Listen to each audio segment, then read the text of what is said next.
नमस्कार दोस्तों, मैं गजेंद्र गजीर गंजी ट्यूटोरियल के इस ऑनलाइन ई एजुकेशन प्लेटफॉर्म पर आप सभी का स्वागत करता हूं, अभिनंदन करता हूं। आज हम लोग पुनः छत्तीसगढ़ में होने वाले आगामी जितने भी एग्जाम है उसको ध्यान में रखते हुए छत्तीसगढ़ के इतिहास से संबंधित महत्वपूर्ण प्रश्नों को सॉल्व करेंगे।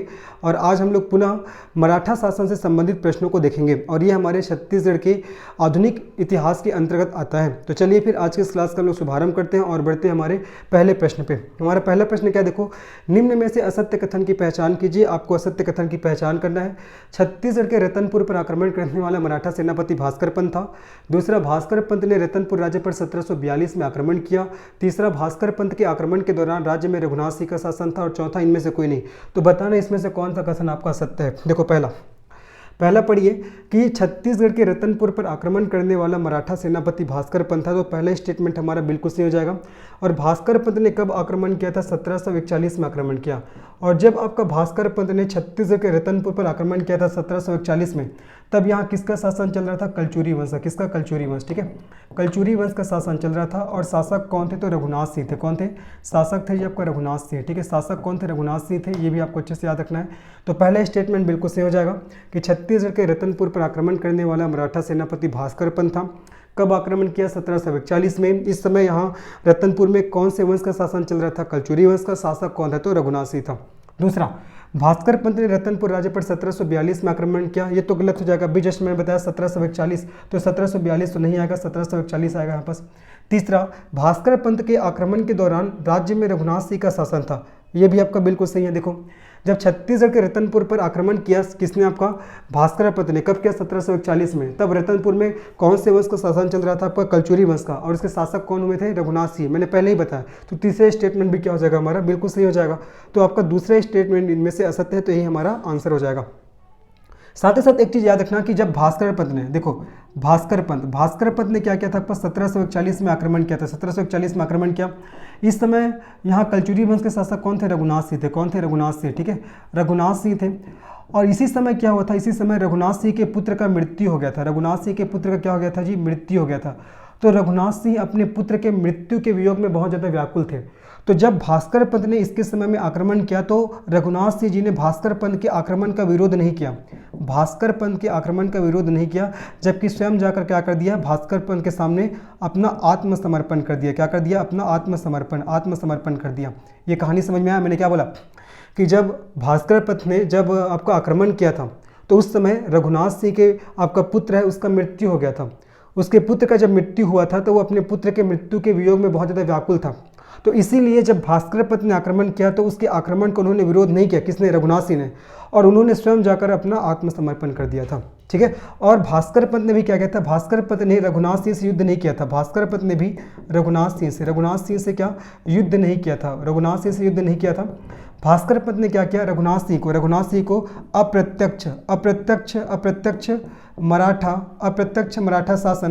अप्रत्यक्ष मराठा शासन का अधिकार दे दिया। अप्रत्यक्ष मराठा शासन का अधिकार दे दिया। मैंने क्या बोला कि भास्कर पंत ने भी रघुनाथ सिंह से युद्ध नहीं किया।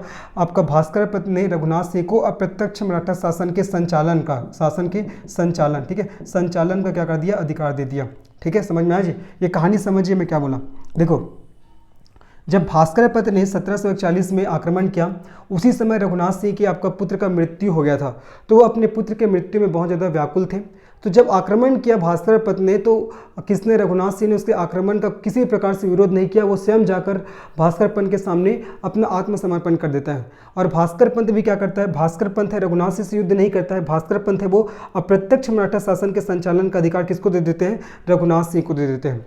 तो अगर आपसे ऐसा क्वेश्चन पूछेगा कि छत्तीसगढ़ में अप्रत्यक्ष मराठा शासन का कार्यकाल कब से कब तक था, तो आपको ध्यान रखना है 1741 से आपका 1758 1741 से 1758 तक अप्रत्यक्ष मराठा शासन चला था हमारे छत्तीसगढ़ में, है ना। अगर पूछेगा प्रत्यक्ष मराठा शासन कब से कब तक चला, तो प्रत्यक्ष मराठा शासन चला था आपका 1758 से आपका 1787 तक। ठीक है, 1758 से 1787 तक प्रत्यक्ष मराठा शासन चला था, जबकि 1741 से 1758 तक आपका अप्रत्यक्ष मराठा शासन चला। ये भी बात आपको ध्यान में रखना है। असत्य कथन की पहचान करना था, सेकंड कथन इसमें से सत्य है। आगे बढ़ते हैं, नेक्स्ट प्रश्न में चलते हैं। नेक्स्ट प्रश्न क्या है?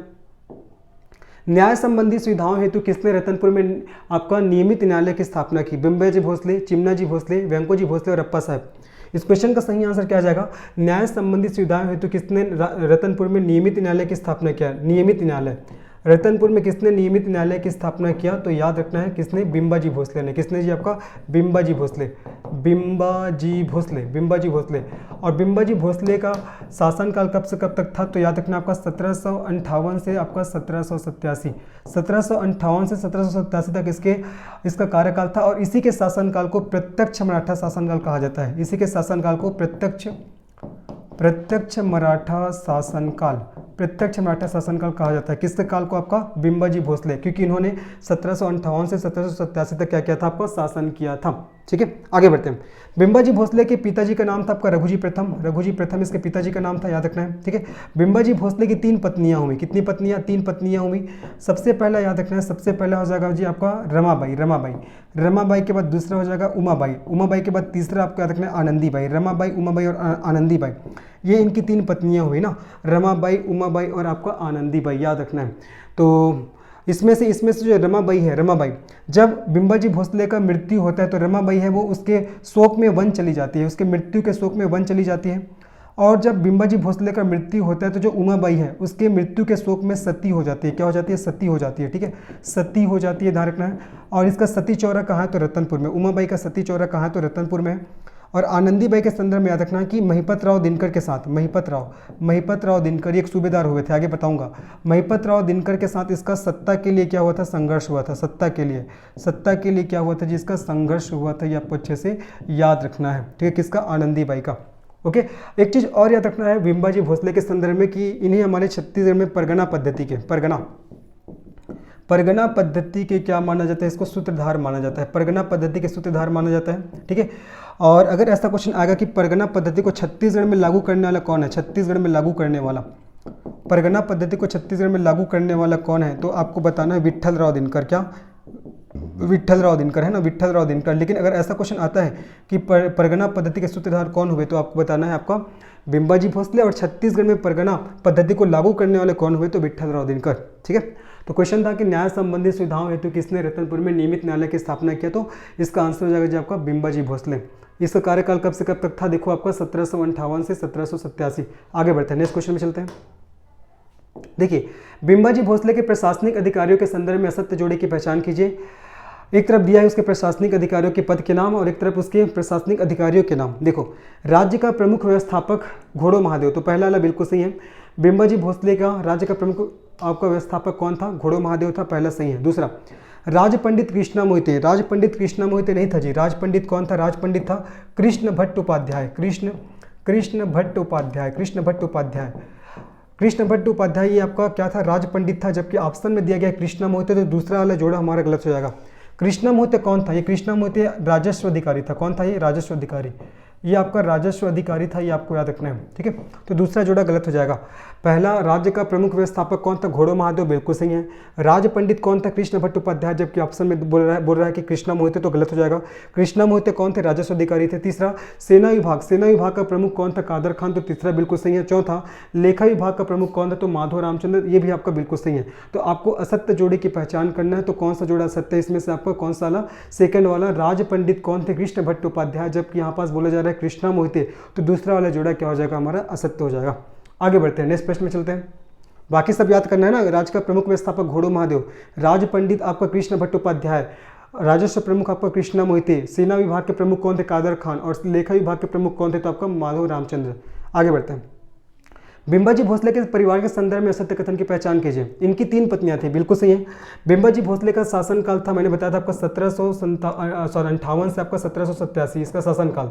इसकी 3 पत्नियां हुई, कौन कौन आपका, रमाबाई, उसके बाद आपका उमाबाई और आनंदीबाई। रमाबाई, उमाबाई, आनंदीबाई, जिसमें से रमाबाई ये आपका वन चली गई थी, उमाबाई सती हो गई थी, और आनंदीबाई का महिपत राव के साथ सत्ता के लिए संघर्ष हुआ था, मैंने बताया था। देखो, इनकी 3 पत्नियां थी, बिल्कुल सही है। रमाबाई अपने पति के मृत्यु के वियोग से दुखी होकर सती हो गई। भैया, रमाबाई तो अपने पति के मृत्यु के वियोग से दुखी होकर वन चली गई थी। कौन सती हुई थी, उमाबाई सती हुई थी। कौन सती हुई थी, उमाबाई, तो यहाँ पास उमाबाई आएगा। तीसरा, आनंदीबाई का सूबेदार महिपत राव के साथ सत्ता के लिए संघर्ष हुआ था, बिल्कुल सही है। तीसरा भी आपका बिल्कुल सही है कि आनंदीबाई का सूबेदार महिपत राव के साथ सत्ता के लिए क्या हुआ था, संघर्ष हुआ था। ठीक है, ये जो आनंदीबाई है वो कौन कौन से शासकों के समकालीन रही थी, ध्यान रखना। देखो सबसे पहले तो आपका बिंबाजी भोसले, सबसे पहला बिंबाजी भोसले, बिंबाजी भोसले, बिंबाजी भोसले के बाद याद रखना है आपका चिमनाजी भोसले, चिमनाजी, चिमनाजी भोसले, चिमनाजी भोसले, चिमनाजी भोसले के बाद आपको याद रखना है वेंकोजी भोसले, वेंकोजी, वेंकोजी भोसले, वेंकोजी भोसले। तो ये तीनों मराठा शासकों के समकालीन कौन रही है, आनंदीबाई। बिंबाजी भोसले का शासनकाल आपका 1758 से 1787, चिमनाजी का 1787 से 1788 और वेंकोजी का आपका 1788 से आपका 1811 हो जाएगा, ये आपको ध्यान रखना है। तो तीसरा भी बिल्कुल सही कि आनंदीबाई का सूबेदार महिपत राव के साथ सत्ता के लिए संघर्ष हुआ था। और आनंदीबाई कौन कौन से शासकों के समकालीन थी, बिंबाजी भोसले, चिमनाजी भोसले और वेंकोजी भोसले। तो इसमें से दूसरा कथन हो सकता है क्योंकि रमाबाई अपने पति के मृत्यु के वियोग में दुखी होकर तो वन चली गई थी, जबकि सती कौन हुई थी, तो आपका उमाबाई, इसलिए दूसरा आपका गलत है। और उमाबाई का सती चौरा कहाँ, तो रतनपुर में, ये भी आपको ध्यान रखना है। आगे बढ़ते हैं, नेक्स्ट क्वेश्चन में चलते हैं। देखिए, दशहरा के दिन सोनपत्ती बांटन की प्रथा, नागपुरी रुपया का प्रचलन, परगना पद्धति के सूत्रधार, बस्तर से कोटपार की संधि, उपयुक्त बात किस शासक के लिए कहा गया है। बिल्कुल आपको इसका आंसर पता लग गया होगा क्योंकि मैंने पहले बता दिया है, बिंबाजी भोसले, वेंकोजी भोसले, चिमनाजी भोसले, अप्पा साहब। तो इस क्वेश्चन का सही आंसर जाएगा जी आपका बिंबाजी भोसले। ठीक है, तो बिंबाजी भोसले को छत्तीसगढ़ में परगना पद्धति के सूत्रधार माना जाता है। साथ ही साथ इन्होंने दशहरा के दिन सोनपत्ती बांटन की प्रथा का प्रारंभ किया था, नागपुरी रुपया का प्रचलन किया इन्होंने, साथ ही साथ इन्होंने बस्तर के कोटपार की संधि भी कराया था। तो इन सभी बातों का आपको ध्यान रखना है जी, मतलब बस्तर से जो कोटपार की संधि हुआ था उस समय कौन थे, तो आपका बिंबाजी भोसले थे। तो ये जितने जो बात कहा गया ऊपर में, ये सब किसके लिए कहा गया, बिंबाजी भोसले। और बिंबाजी भोसले का जो कार्यकाल कब से कब तक था आपका 1758 से 1787 और बिंबाजी भोसले के शासनकाल को ही हमारे छत्तीसगढ़ में प्रत्यक्ष मराठा शासनकाल के नाम से जाना जाता है। इनकी 3 पत्नियां हुई, रमाबाई, उमाबाई और आनंदीबाई, जिसमें से रमाबाई वन चली गई, उमाबाई सती हो गई और आनंदीबाई का महिपत राव के साथ सत्ता के लिए संघर्ष चला। इन सभी बातों का आपको ध्यान रखना है ना। तो दशहरा के दिन सोनपत्ती बांटन की प्रथा का प्रारंभ, नागपुरी रुपया का प्रचलन, परगना पद्धति के सूत्रधार, बस्तर से कोटपार की संधि, ये सब किसके समय में हुआ था, आपका बिंबाजी भोसले के समय, है ना। ये आपको ध्यान रखना है। एक चीज़ और याद रखना कि परगना पद्धति के सूत्रधार कौन हुए, तो बिंबाजी भोसले, लेकिन छत्तीसगढ़ में परगना पद्धति को लागू करने वाला कौन हुआ, तो विट्ठल राव दिनकर। ये भी आपको अच्छे से याद रखना है। आगे बढ़ते हैं, नेक्स्ट प्रश्न में चलते। देखिए, बिंबाजी के संदर्भ में निम्नलिखित में से सही उत्तर चुनिए। बिंबाजी के संदर्भ में फिर से, बिंबाजी छत्तीसगढ़ से प्राप्त भू राजस्व का कोई हिस्सा नागपुर नहीं भेजते थे। दूसरा, बिंबाजी ने छत्तीसगढ़ में कमावेशदारों की नियुक्ति की थी। तो चलिए इस क्वेश्चन को सॉल्व करते हैं। तो पहला तो बिल्कुल सही है कि बिंबाजी हो छत्तीसगढ़ से प्राप्त भू राजस्व का कोई हिस्सा नागपुर में नहीं भेजा करता था। तो पहले स्टेटमेंट बिल्कुल सही है। ठीक है, जो बिंबाजी भोसले हैं वो जो छत्तीसगढ़ से भू राजस्व जो प्राप्त होता था उससे उसका हिस्सा को नागपुर में वो भेजते ही नहीं था। पहला सही है। दूसरा, बिंबाजी ने छत्तीसगढ़ में कमावेशदारों की नियुक्ति की, दूसरा गलत है। देखो, बिंबाजी ने नहीं किया था, किसने किया था, विट्ठल राव दिनकर ने। ठीक है, विट्ठल राव, आगे पढ़ेंगे इसके बारे में ना। विट्ठल राव दिनकर एक सूबेदार हुए थे, विट्ठल राव दिनकर। तो विट्ठल राव दिनकर ने क्या किया था, छत्तीसगढ़ में कमावेशदारों की नियुक्ति, कमावेशदारों, छत्तीसगढ़ में कमावेशदारों की नियुक्ति किसने किया था, विट्ठल राव दिनकर ने। किसके तहत किया था, सूबा शासन के तहत। किसके तहत किया था, सूबा शासन। और सूबा शासन को प्रारंभ करने वाला शासक कौन था, तो वेंकोजी भोसले। आगे हम लोग देखेंगे। ठीक है, तो बिंबाजी के संदर्भ में निम्नलिखित में से सही उत्तर दीजिए। तो बिंबाजी छत्तीसगढ़ से प्राप्त भू राजस्व का कोई हिस्सा नागपुर नहीं भेजते थे, पहला बिल्कुल सही है। दूसरा, बिंबाजी ने छत्तीसगढ़ में कमावेशदारों की नियुक्ति की थी, गलत है। कमावेशदारों की नियुक्ति तो विट्ठल राव दिनकर जी ने किया था। तो देखो ऑप्शन देखिए, तो सिर्फ दूसरा गलत है, सिर्फ आपका दूसरा गलत है, पहला तो हमारा सही है। आगे बढ़ते हैं, नेक्स्ट प्रश्न में चलते हैं। हमारा नेक्स्ट प्रश्न क्या कर रहा है, देखते हैं। नेक्स्ट प्रश्न कह रहा है, आनंदीबाई छत्तीसगढ़ के निम्नलिखित मराठा शासकों के समकालीन थी। अभी जस्ट मैंने बताया कि आनंदीबाई कौन कौन से मराठा शासकों के समकालीन थी। तो सबसे पहले याद रखना बिंबाजी भोसले, बिंबाजी भोसले। बिंबाजी के बाद आपका चिमनाजी भोसले, चिमनाजी भोसले। चिमनाजी के बाद आपका वेंकोजी भोसले, वेंकोजी भोसले। बिंबाजी, चिमनाजी, वेंकोजी भोसले, इन तीनों शासकों के समकालीन रही है। और बिंबाजी भोसले का शासनकाल था आपका 1700 आपका 58 से 1787। चिमनाजी का आपका 1787 से 1788। वेंकोजी भोसले का आपका 1788 से आपका 1811। इस अच्छे से इसको याद करना है जी। ठीक है, तो इसका सही आंसर क्या होगा, आनंदीबाई छत्तीसगढ़ के निम्नलिखित मराठा शासकों की समकालीन थी। तो बिंबाजी भी आ जाएगा, चिमनाजी भी आ जाएगा और आपका वेंकोजी भी आ जाएगा। तो पहला, तीसरा, चौथा देख लो ऑप्शन कौन सा है, डी वाला ऑप्शन, पहला, तीसरा और चौथा। और आनंदीबाई के संदर्भ में एक चीज़ और ध्यान रखना कि इसका सत्ता के लिए किससे, महिपत राव दिनकर से। किससे, महिपत राव दिनकर। सत्ता के लिए इसका महिपत है ना, महिपत राव दिनकर से। महिपत राव दिनकर से क्या हुआ था, इसका संघर्ष हुआ था, याद रखना। महिपत राव दिनकर से इसका सत्ता के लिए संघर्ष हुआ था। आगे बढ़ते हैं, नेक्स्ट प्रश्न में चलते हैं। नेक्स्ट प्रश्न क्या देखिए, निम्न में से सत्य जोड़े की पहचान कीजिए। वही है, एक तरफ फिर से कार्यकाल दिया गया है और बताया गया है कि उस समय कौन शासक रहे। 4 ऑप्शन दिए गए। देखो 1758 से 1787 में अप्पा साहब भोसले दिया है, 1787 से 1788 में चिमनाजी भोसले दिया है, 1788 से 1811 में बिम्बाजी भोसले दिया है, और 1816 से 1818 में दिया है वेंकोजी भोसले। तो आपको बताना है कौन सा जोड़ा सत्य है। तो देखो 1758 से 1787 में किसने शासन किया था? बिम्बाजी भोसले। किसने? बिम्बाजी भोसले। तो यहाँ पास अप्पा साहब भोसले तो गलत हो जाएगा। 1787 से 1788 में चिमनाजी भोसले ने शासन किया, तो यही हमारा बिल्कुल सही हो जाएगा, दूसरा वाला ऑप्शन हमारा बिल्कुल सही है। तीसरा 1788 से 1811 के बीच, यहाँ तो आपका वेंकोजी भोसले ने शासन किया, जबकि यहाँ पास बिम्बाजी भोसले दिया है, तो ये आपका गलत हो जाएगा। 1816 से 1818 के बीच वेंकोजी भोसले ने शासन नहीं किया, किसने शासन किया है? अप्पा साहब भोसले ने। किसने? अप्पा साहब भोसले ने शासन किया। तो चौथा वाला जो जोड़ा क्या हो जाएगा जी? हमारा असत्य हो जाएगा। चौथा वाला जोड़ा क्या होगा? हमारा असत्य हो जाएगा। ये आपको अच्छे से याद रखना है, ठीक है। तो आपको सत्य जोड़े की पहचान करना था, तो दूसरा वाला जोड़ा सत्य है। 1787 से 88 के बीच किसका शासन था? चिमनाजी भोसले जी का शासन था, ये आपको याद रखना है ना। 58 से 87 आपका बिम्बाजी भोसले, 58 से 87 ना, 1758 से 1787 आपका बिम्बाजी भोसले। उसके बाद 1787 से 1788 आपका कौन है हो जाएगा? आपका चिमनाजी भोसले। फिर 1788 से 1811 आपका हो जाएगा वेंकोजी भोसले। फिर 1816 से 1818 हो जाएगा अप्पा साहब भोसले। आगे बढ़े, चले नेक्स्ट प्रश्न में चलते हैं। वेंकोजी भोसले के संदर्भ में असत्य कथन की पहचान कीजिए। देखो वेंकोजी भोसले, इन्होंने छत्तीसगढ़ में सूबा शासन की शुभारंभ किया था। अप्रत्यक्ष शासन व्यवस्था, इसका शुभारंभ किसने किया था? आपका वेंकोजी भोसले, जिसका शासनकाल था मैंने बताया था अभी आपको बताया 1788 से, है ना। एक सेकंड देखिए वो क्वेश्चन कहाँ है, ये वाला। इसका जो शासनकाल था वेंकोजी भोसले का कब से कब तक था? 1788 से आपका 1811, ये था ना। चलो, इन्होंने छत्तीसगढ़ में अप्रत्यक्ष शासन के संचालन का निर्णय लिया, पहला बिल्कुल सही है। दूसरा, इन्होंने छत्तीसगढ़ में सूबा शासन की शुरुआत किया। बार बार पूछा जाने वाला क्वेश्चन, कई बार पूछा गया है। इन्होंने छत्तीसगढ़ में सूबा शासन की शुरुआत किया था, किसने? आपका वेंकोजी भोसले ने, जिसका शासनकाल था 1788 से 1811। वे अपने शासनकाल के दौरान 5 बार रतनपुर आए थे। 5 बार नहीं आते भैया, 3 बार आए थे। कितने बार आए थे? 3 बार आए थे। तो ये हमारा तीसरा वाला स्टेटमेंट गलत हो जाएगा। चौथा, छत्तीसगढ़ को वेंकोजी का जागीर कहा जाता है। क्यों? क्योंकि वेंकोजी ने किसका शुभारंभ किया था? सूबा शासन का। किसका? सूबा शासन। और सूबा शासन एक प्रकार से क्या था? आपका अप्रत्यक्ष शासन था। क्या था आपका? अप्रत्यक्ष। सूबा शासन एक प्रकार से अप्रत्यक्ष शासन था। तो ये सूबा शासन की शुरुआत किसने किया था? वेंकोजी भोसले जी ने। इसलिए छत्तीसगढ़ को वेंकोजी का जागीर कहा जाता है। चौथा स्टेटमेंट भी हमारा बिल्कुल सही है। तो आपको असत्य कथन की पहचान करना था, कौन सा कथन असत्य है? तो वेंकोजी भोसले अपने शासनकाल के दौरान 5 बार रतनपुर आए थे, गलत हो जाएगा। कितने बार आए थे? 3 बार आए थे, आपको याद रखना है। चलो आगे बढ़ते हैं, नेक्स्ट प्रश्न में चलते हैं। हमारा नेक्स्ट प्रश्न क्या देखते हैं, देखिएगा।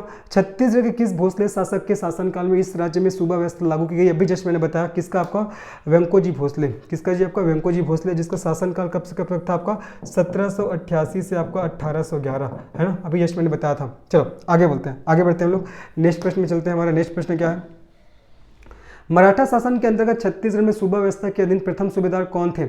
महिपत राव दिनकर, विट्ठल राव दिनकर, केशव गोविंद या बीकाजी गोपाल। चलो इस क्वेश्चन को सॉल्व करते हैं। देखो तो सूबा शासन या सूबेदारों की नियुक्ति का प्रारंभ किसने किया था? तो आपका वेंकोजी भोसले। किसने ने? वेंकोजी भोसले ने क्या किया था? आपका सूबा शासन का शुभारंभ किया था, जिसका शासनकाल था आपका 1788 से आपका 1811। किसका? वेंकोजी भोसले का। इन्होंने ही छत्तीसगढ़ में सूबा शासन का शुभारंभ किया था। और सूबा शासन के तहत सूबेदार की नियुक्ति किया जाता था। किसकी नियुक्ति? सूबेदारों की, है ना। सूबा शासन के अंतर्गत सूबेदारों की नियुक्ति किया जाता था। अब कौन कौन से सूबेदार की नियुक्ति किए थे? तो पहला हो जाएगा आपका महिपत राव दिनकर। पहला महिपत राव दिनकर। दूसरा आपको ध्यान रखना है विट्ठल राव दिनकर, ठीक है। विट्ठल राव दिनकर, महिपत राव दिनकर, विट्ठल राव दिनकर। तीसरा हो जाएगा जी आपका भवानी कालू। तीसरा क्या हो जाएगा? भवानी कालू। और चौथा हो जाएगा आपका चौथा आपका हो जाएगा केशव गोविंद, ठीक है। केशव गोविंद, भवानी कालू के बाद केशव गोविंद। पांचवा आपका हो जाएगा बिंकोजी पिंडरी। उसके बाद ध्यान रखना है छठवा बीकाजी गोपाल हो जाएगा। सातवां आपको याद रखना है, छठवा के बाद सातवां हो जाएगा आपका सखाराम एवं सीताराम, ठीक है। सखाराम एवं सीताराम ये। उसके बाद आठवां आपको याद रखना है, आठवां हो जाएगा आपका यादव राव, ठीक है। यादव राव, ये सब प्रमुख क्या हुए आपका सूबेदार हुए। महिपत राव दिनकर, विट्ठल राव दिनकर, भवानी कालू, केशव गोविंद, बिंकोजी पिंडरी, बीकाजी गोपाल, सखाराम एवं सीताराम, उसके बाद यादव राव, ये सब कौन हुए, प्रमुख सूबेदार हुए। तो क्वेश्चन पूछा गया कि मराठा शासन के अंतर्गत छत्तीसगढ़ में सूबा व्यवस्था के अधीन प्रथम सूबेदार कौन थे। तो प्रथम सूबेदार कौन हुए आपका, महिपत राव दिनकर। कौन हुए आपका, महिपत राव दिनकर, ये आपको अच्छे से याद रखना है, ठीक है। और ये सब सूबेदार का नाम है जो आपको अच्छे से याद रखना है, इसको आज क्वेश्चन बार बार आपके एग्जाम में पूछा जा रहा है।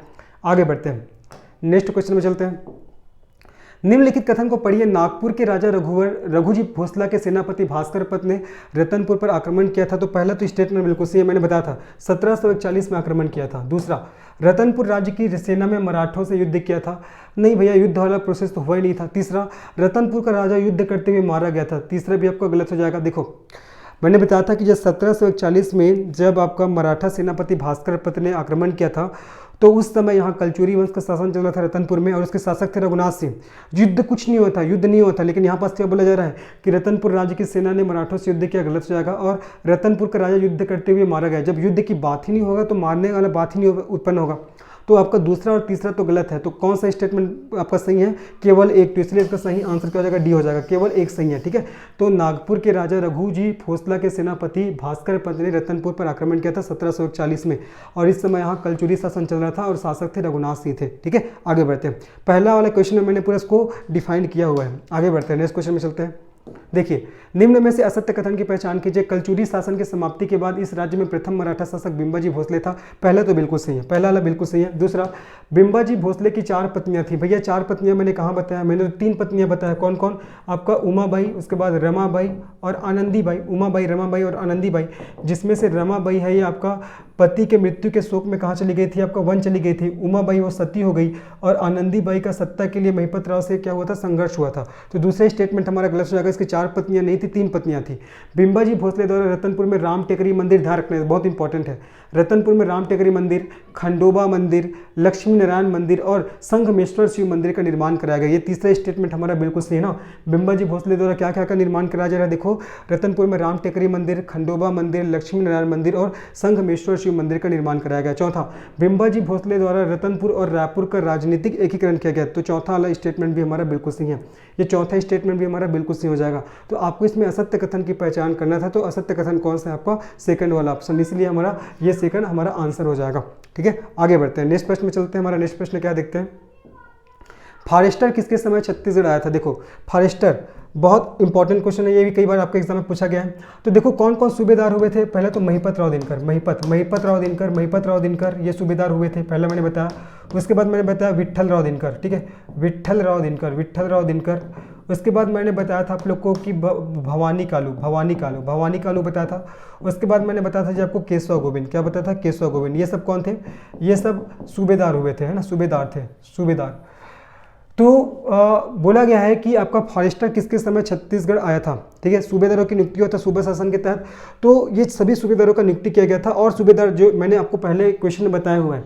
अभी देखो, महिपत राव दिनकर के समय कौन आया था, महिपत राव दिनकर के समय मिस्टर लैंकी और एक और आए थे फॉरेस्टर, मिस्टर लैंकी और फॉरेस्टर आए थे। विट्ठल राव दिनकर के समय कौन आए थे, मिस्टर ब्लंट। कौन आए थे जी, मिस्टर ब्लंट आए थे। और आपका केशव गोविंद के शासनकाल में कौन आया था, आपका कोलब्रुक आए थे। कौन आए थे, कोलब्रुक, ठीक है।